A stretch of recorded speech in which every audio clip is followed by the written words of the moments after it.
Good morning, gamers. Welcome back to Gillinor. My name is Daryl, and today we're going to be getting the Rune pouch. This is how we're going to be securing the bag.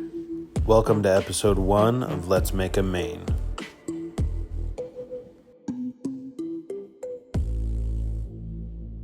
Welcome back, and like I mentioned, my name is Daryl. This is my main account, also named Daryl. Let's change that. We're going to change that to mid-maxing so we can maximize the mid-game so we can max in the in-game, something like that. At our last episode, episode 0, we went over our account review. We looked at our stats, our quests, and our achievement diaries. And the big one, which was nice for us, is we actually went and organized our bank. So everything's in order. It's nice and neat. We got our money situated, our gear, and our supplies, and we're ready to roll. So today's focus is going to be on securing the bag, which is the Rune pouch. There's 4 ways to get the pouch. You can get it from any Slayer Master, you can buy it from the GE, you can get it from LMS, or you can go to the Mage training arena. This just recently changed to where you can actually purchase it from the Mage training arena using the Pizzazz points. Now here, there's going to be 4 different rooms that we got to play with. The Alchemist Playground, needing 200 points. The second room is going to be the Creature Graveyard, needing 150 Pizzazz points. The third room is the Telekinetic Theater, another 150 Pizzazz points. And the last is going to be the Enchanting Chamber for 1,500 Pizzazz points. Completing these 4 rooms is going to go ahead and get us the Rune pouch. Before we get started, let's go do a farm run. Now during our fruit tree run, we actually got 83 farming. This is going to give us access to our first spirit tree patch. Now I need to know where to plant this, but more importantly, I need to know why. Let me know down in the comments and I'll give it a shot. And with our farm run complete, let's go ahead and get into it. We're going to start with the Alchemist Playground. This is a very simple room. It's 6 pillars in the room. There's going to be different items in each pillar. And whenever you find the item that has the highest value, according to the little table there listed, you're just going to use either low alch or high alch on it. Depending on what you do, it will depend on how many points you get. Now looking here at this table, the table says the highest valued item is going to be the uncut emeralds. I found the pillar, so I'm collecting them, and I'm high alching them, getting 30 coins each. Now at a certain point, it's about every minute or so, there is a change in the table, and as well as the items within the pillar. So when that changes, this is where the plugin comes into play. The items are swapped. The change is coming right now. Boom. The items are swapped, and they only have certain configurations. So if you're running the RuneLite app, you can click on it and it'll tell you which one or where to go to. So it's pretty simple. It's pretty easy without it as well. You just got to find the item. Now I'm coming up here on 1,000 coins. Now I do want to convert these to Pizzazz points to see what it gets.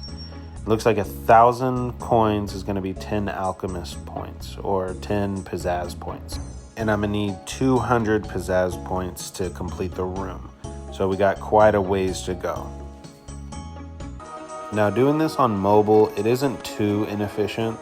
Not using the plugin, I'm only missing a few high alchs per cycles, which isn't the worst at the end of the day. It is coming in quite frequently or quite fast, the points. But I have noticed when there are other people in the world, you can high alch the item during the whole time, keep a couple extra within your inventory, and then whenever the item changes, you high alch the item that you have in your inventory, while the person with the plugin goes to the correct stall. All he has to do is click on the pillar and it's going to tell him which one it's in next, because that's how it works. There's only a certain amount of configurations. So my room buddy that had the plugin is gone, but I have figured out a strategy to use without. So I always have a few extra items from searching for the right pillar within my inventory. So whenever it changes, I'll click on one to search.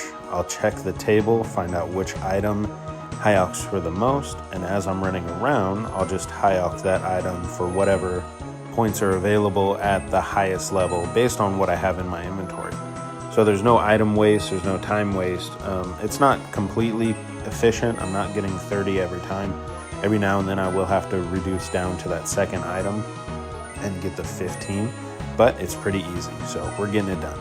All right, so we're coming up on our 15,000 coins, which this is going to convert to the 150 additional pizzazz points that I need to make the room completed here at 200 points.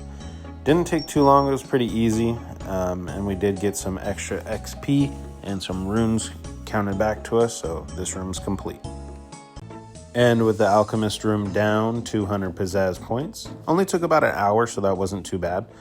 We're gonna next move on to the enchanting chamber. This one's actually pretty quick in my eyes. I like it quite a bit. The enchanting chamber needs 1,500 points. This is a straight conversion. Every time you cast your spell, you get a little bit of points there. If you cast the highest level enchantment on the highlighted bonus item, you do get some bonus points. Now, I think I found the tech to make this the easiest. It's kind of like a, not tick manipulation, but using your ticks properly. You're gonna click on the stack to pick up an item. You're gonna click on your spell, your highest level enchantment, and then click on the item in your inventory. And then you're gonna do this in a cycle to where you're not wasting time, you're not wasting ticks.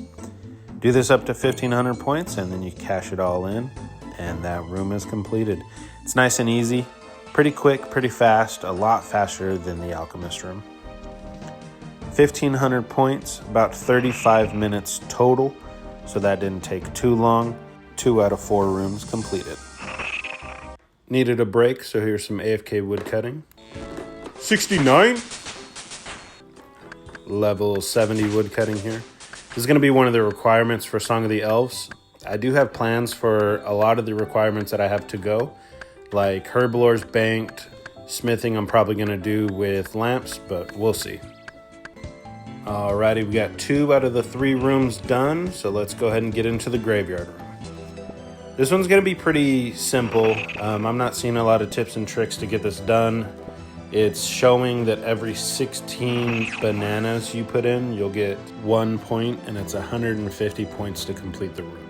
So yeah, there's your 1 point. Now I did 50 points. It took me about 35 minutes, so it doesn't take too long.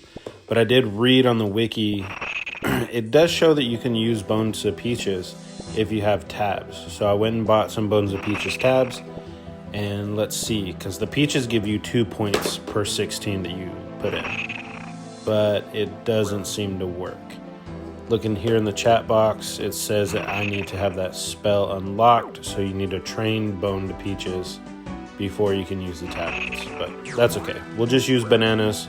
And we got 100 more points to go. So we'll go ahead and get those done. Alright, I'm pretty sure I figured out the tech. So on the north side of this room, there's going to be this pile of bones on the other side of the donation altar. The bones actually have a numerical value, and they come in pretty common sets. So they're in numbers of 4, and as you can see next to the inventory, there's going to be 1, 2, 3, and a 4 value based on what type of bone it is. So the first set, I'm going to take 10, and then Bones to Peaches. That'll give me more than enough to donate. The second set, I'm going to take 6, and that's going to reset the pile. And that'll be a secondary donation.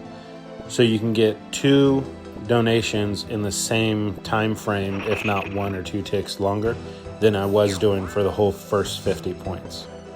So we just figured out how to do that the proper way. And doing it this way, it was so much faster than the first 50.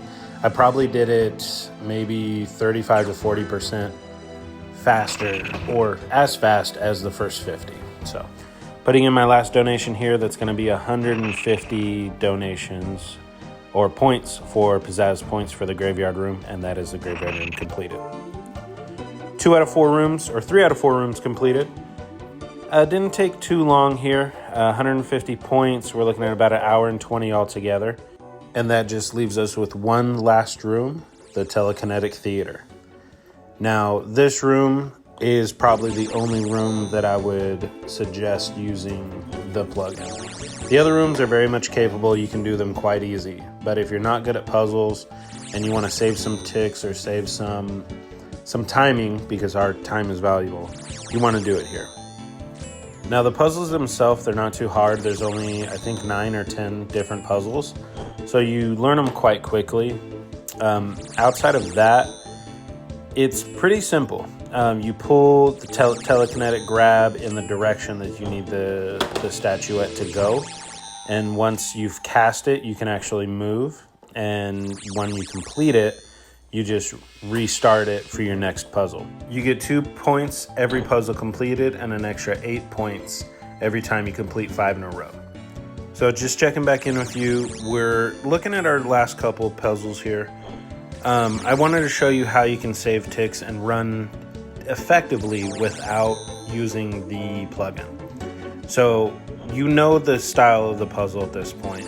You've done the puzzle multiple times because there's only a few puzzles. So what you want to do is you want to cast your telekinetic grab.